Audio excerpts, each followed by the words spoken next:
brought you by Silver Pumps and Motors. Top quality और consistent performance के लिए सिर्फ सिल्वर पंप्स नाम याद रखना. మూడో రోజుకు చేరింది ఎస్ఎల్బీసీ రెస్క్యూ ఆపరేషన్. టనల్లో సుదీర్ఘంగా రెస్క్యూ ఆపరేషన్ కొనసాగుతూనే ఉంది. షిఫ్ట్ల వారీగా సహాయక చర్యలు చేపడుతున్న టీమ్స్ ని మనం చూడొచ్చు. ప్రమాదం జరిగిన స్థలానికి సమీపంలో 3 అడుగుల మేర నీళ్లున్నట్టుగా తెలుస్తోంది. ప్రమాదం జరిగిన ప్రాంతంలో అత్యంత సంక్లిష్టంగా ఉన్నాయి అక్కడ పరిస్థితుల్లో. బోరింగ్ మిషన్ కూలిపోవడంతో రెస్క్యూ ఆపరేషన్ అసలు ముందుకు సాగట్లేదు. స్పాట్ కు కిలోమీటర్ యువతలే రెస్క్యూ బృందాలు ఆగిపోతున్నాయి. విశాఖ నుండి ఎస్ఎల్బీసీ దగ్గరకు నేవీ బృందం కూడా చేరుకుంది. రెస్క్యూ ఆపరేషన్ చాలా ఛాలెంజింగ్ గా మారింది. మూడో రోజుకు చేరుకుంది రెస్క్యూ ఆపరేషన్. సో ప్రమాదం జరిగిన ప్రాంతంలో అత్యంత సంక్లిష్టంగా పరిస్థితులు ఉన్నట్టుగా తెలుస్తోంది.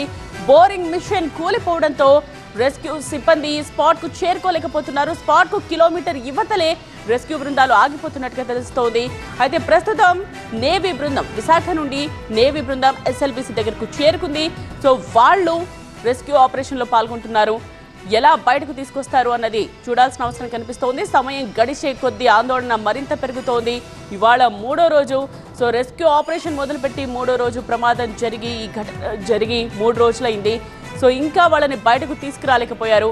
అయితే నిరంతరాయంగా వేగంగా రెస్క్యూ ఆపరేషన్ అయితే కొనసాగిస్తూనే ఉన్నారు. కానీ ఛాలెంజింగ్ గా మారింది అక్కడ పరిస్థితులు చూస్తూ ఉంటే.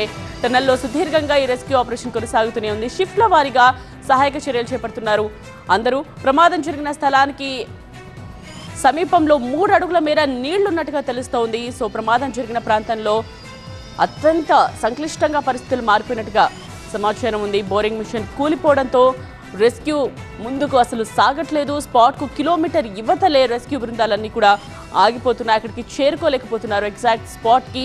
విశాఖ నుండి ఇప్పుడు ఎస్ఎల్బీసీ దగ్గరకు నేవీ బృందం కూడా చేరుకుంది. సో వాళ్ళు రెస్క్యూ ఆపరేషన్ ఎలా కొనసాగిస్తారు అన్నది చూడాల్సిన అవసరం కనిపిస్తోంది.